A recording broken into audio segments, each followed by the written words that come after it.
నిజంగా కేసీఆర్ అనేటటువంటి వ్యక్తి రాజకీయం కోసమే తెలంగాణను వాడుకుండా లేకపోతే నిజంగానే తెలంగాణ కోసం రాజకీయం చేసిందా అంటే? నేను ఇంకో జన్మెత్తినా కూడా అటువంటి నాయకుడిని మనం చూడలేము. కేసీఆర్లో ఒక్క కోణం మీరు అందరు చూస్తారు, మనందరం చూస్తాం, కానీ చాలా కోణాలు ఉన్నాయి ఆయనకు. ఆయన ప్రజలంటే ప్రేమ, ప్రజలంటే మమకారం, ప్రజల కోసం ఏం చేయడానికనే వెనకబోడు.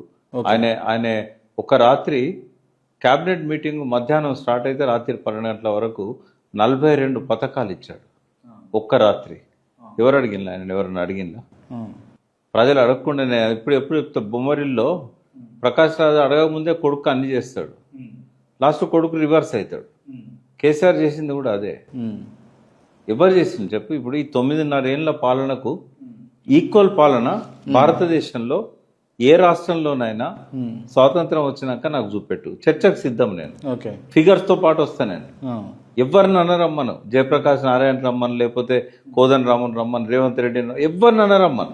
స్వాతంత్రం వచ్చినాక 1947 నుంచి 2025 వరకు భారతదేశంలో ఏ రాష్ట్రంలోనైనా 9.5 సంవత్సరాల కేసీఆర్ సాధించిన ప్రగతి ఇంకే రాష్ట్రంలోనైనా ఏ కాలంలోనైనా ఏ ముఖ్యమంత్రి అయినా ఏ పార్టీ వాడైనా చేస్తే దేనికైనా సిద్ధం. అంటే ఛాలెంజా మీది? ఛాలెంజ్ ఇది చేయమని ఎవరు చేస్తారు అంటే? ఎందుకు ఇంత ఒక్కొక్క రంగం గురించి చెప్తున్నాను. ఛాలెంజ్ అనేది అన్ని రంగాలలో, ఒక్కొక్క రంగంలో కూడా.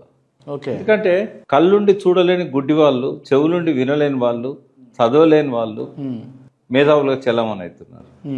ఏం చెప్తాం ఇంకా? జూబ్లీ సెలక్షన్లో మాకు ఎంత ఇస్తావు? 1000 ఇస్తావు, వాడు 2500 ఇస్తా అన్నాడు, వానికే ఇస్తాం. స్వాతంత్రం వచ్చినాక అమృతోత్సవాలు జరుపుకుంటాడు మోడీ. ఇది ప్రజల పరిస్థితి, హైదరాబాద్ నగరంలో ఉండే ప్రజల పరిస్థితి. వాళ్ళకు రాజకీయం పట్టదు, ఎవరు మంచి పాలకులు పట్టదు, ఎవరు డబ్బులు ఎక్కువిస్తే వాళ్ళ డబ్బులు. ఒక ఏమంటుంది, మాకు చీరలు ఇచ్చింది కదా మేము వాళ్ళకే ఇస్తాం అంటే ఎంత మా 300 చీర అంటే 300 కాదు 1500 చీర ఇచ్చిండ్రు. చీర ఇచ్చిన వాళ్ళకి ఎత్తాం కదా మేము.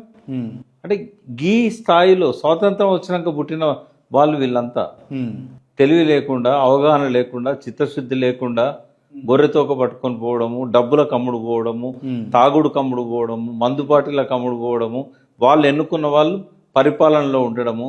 అంటే ఈ తాగుడైనా కూడా ఎక్కువ ప్రోత్సాహం అయింది తెలంగాణ ఏర్పడ్డాకనే.